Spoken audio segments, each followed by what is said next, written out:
This is the continual evolution of the East Coast beat.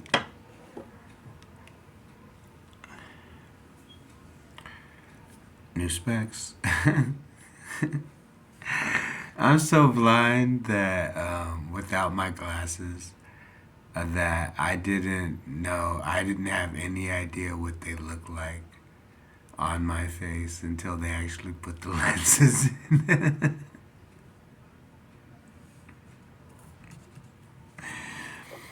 And then in the last month, I've been to the dentist 3 times. I've had 4 fillings, one deep cleaning. I have 8 more sessions in the next 2 years.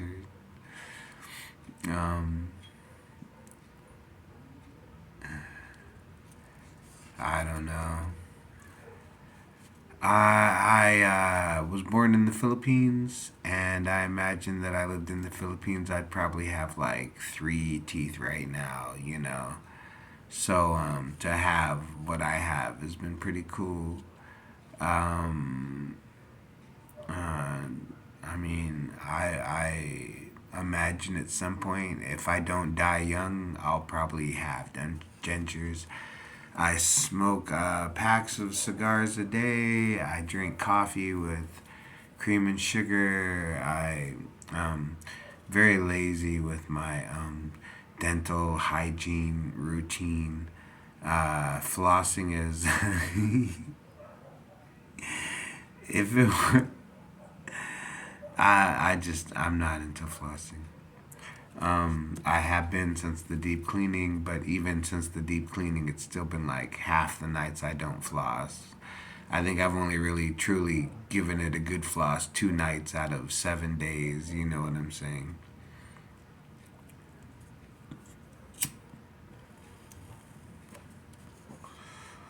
But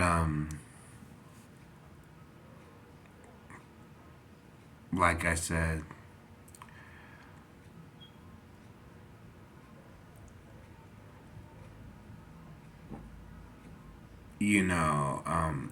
if I had lived in the Philippines, like I said, I would imagine that I'd be wearing the same, probably Bob Marley T-shirt, with a paint stain on it from when I made the 50 pesos helping some guy paint his house, and then, of course, the battery stain on it from when I helped the cabbie driver. You know what I'm saying? And then, he didn't have enough money to pay me for ruining my shirt because I did that as an act of kindness because I noticed when I was in LA, in the market district, I was helping somebody set up a shop, and we were buying wholesale.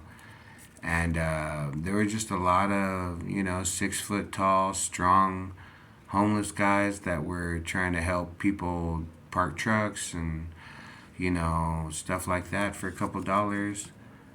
And, I was there doing the same thing. I was walking up and down the streets, carrying bags of stuff back, to a van to load up so we could stock up the shop, for a couple dollars. I even passed on lunch that day because I was on the clock and you weren't paying me to eat. You were paying me to stock up the shop. You know what I'm saying?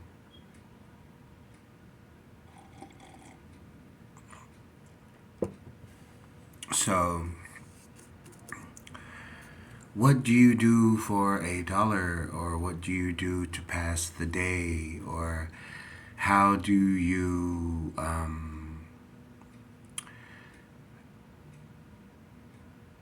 say no to a stranger? I don't know how everybody does it, but I tend to use a little bit of humor, and I'm very cold with it at times, particularly if you come up to me a certain way. If I think that you're threatening me because I don't belong, first of all, the few things that I ever have done wrong aren't really that bad to me. And from what I understand, I mean, yeah, hey, but I'd still probably be in better company than you. You know, I learned recently that it's an actual behavior pattern for people like me who do like to, um, let's say, I know how much it hurts to wrestle. I know how much it hurts to box. I know how much it hurts to, karate. I know how much it hurts to, you know, um, jujitsu. I know broken nose. I know dislocated elbow. I know all that shit. Um, but yet I also know the pure exhilaration of winning a fight. You both agreed to be there. And sometimes, yeah, it can get a little out of control if somebody doesn't like being beaten that day by that person or that was just the wrong whatever. But there's other people around. If you catch it in the parking lot, you catch it in the parking lot. But, we're still a team. That's what we try to say. I noticed that even from the day I joined the MMA gym, um, even though everybody was so much better because they had been doing it for 6 months more, a year and a half more, 6 years more, 2 years more. And basically, I spent the first 6 months getting choked out. I probably got choked out, twisted out, arm barred out, leg locked out. Um, uh, Once I even got knocked out in a stand up, but it was understandable. I put the guy in the guillotine and I wouldn't let it go because honestly, like I said, I understand. Sometimes you don't want to get beat that day, not that many times in a row. You know what I'm saying? Like you're gonna have to just let them know, hey, if I had to brood it out, would it still? You know what I'm saying? If the rules just stopped right now, um, are you gonna tap me out again? You know what I'm saying? Like, you know what I'm saying?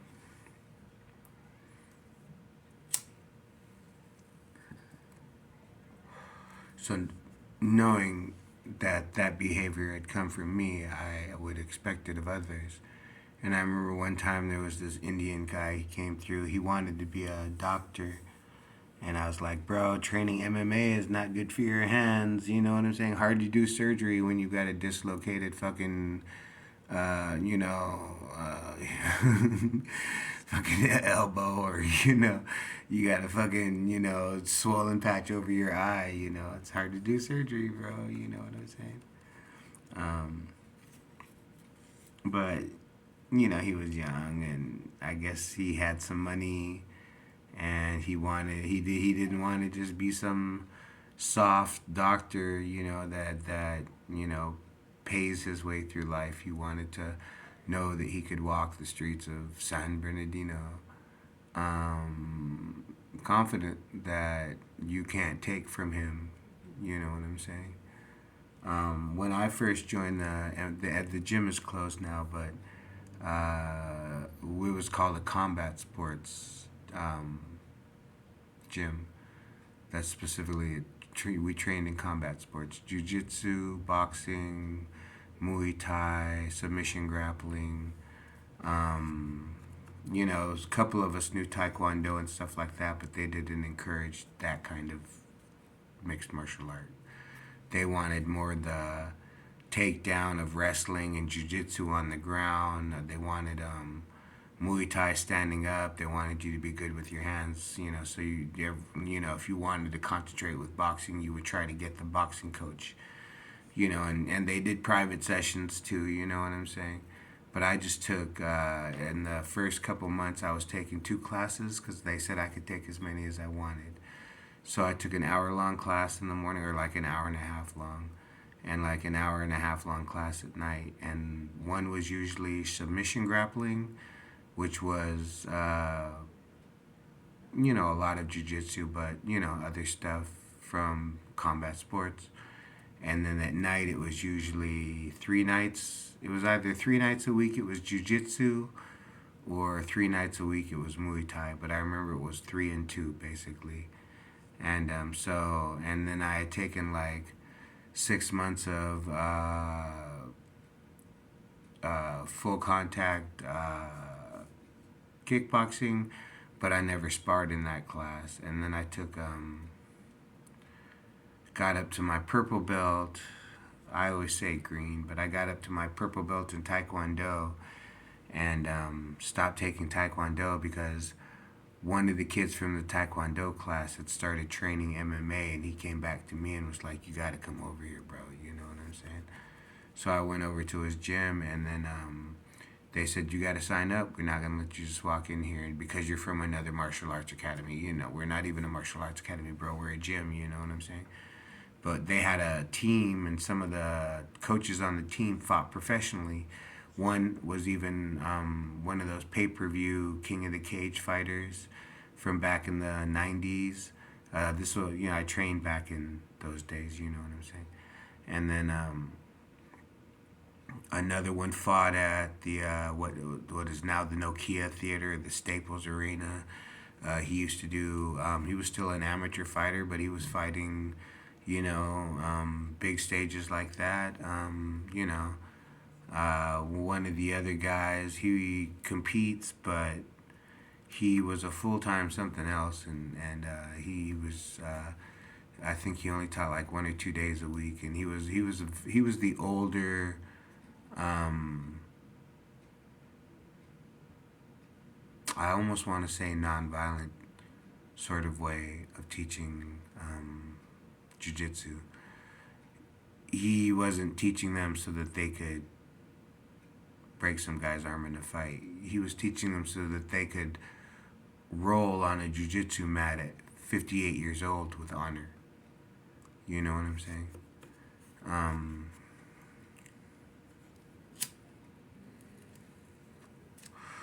I once heard a partner tell me, "Oh no," he said, "when you were taking Taekwondo, you were, White Lotus, white uniform, stand up, for the honor and for the fidelity and for all that." He says the minute you started taking Muay Thai and all that, that's when you start smoking and drinking and leather jackets and bikes, and you know what I'm saying, girls with lipstick and stuff like that. He says that's when you end up in the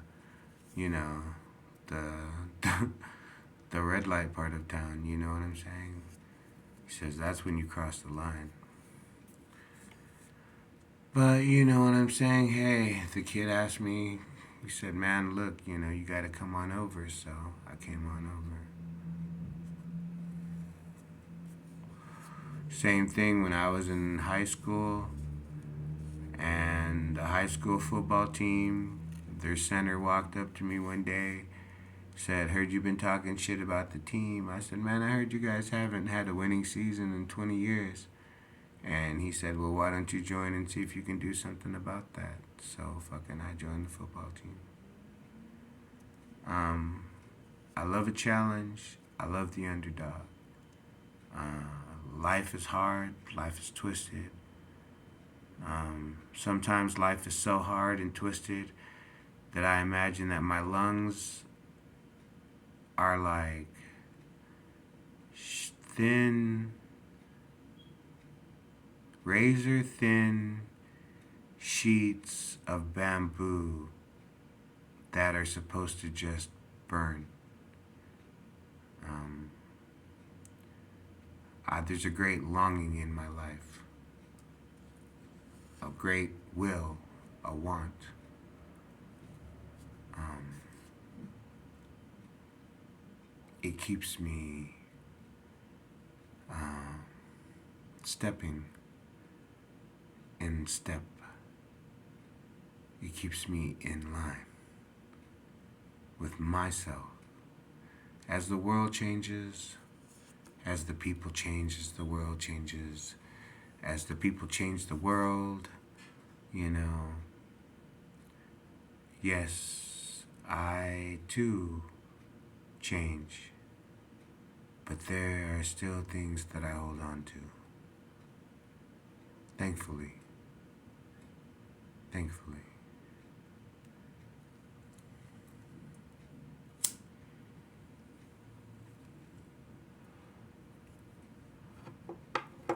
In the worst of it, when I'm railing and cursing against humanity and my existence and all this that I consider worthless at times because I'm so ineffectual, the things I would do if I could, but then that's the curse of man to work at, but never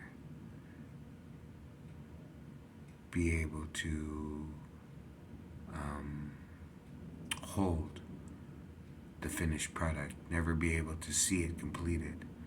You spend your whole life working on a process that you never see finished. You never see it work.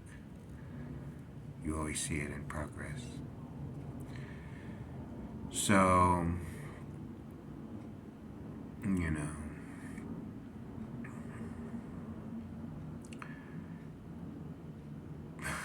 again, I forget where I was going with that. But yeah, like I said, the continual evolution of the East Coast beat, we're going to just skip to a new topic then. So, this guy was talking and he was saying that the sadistic um, mental illness is going to be, is no longer a diagnosis in the diagnosis statistical manual. And I thought that was an actual diagnosis. Um, but they said that they stopped it because then people could use it as an excuse. I can't help myself. I'm sadistic. It exists. So then they just simply said it didn't exist. And I was thinking, you know what? That's what happened with acid rain.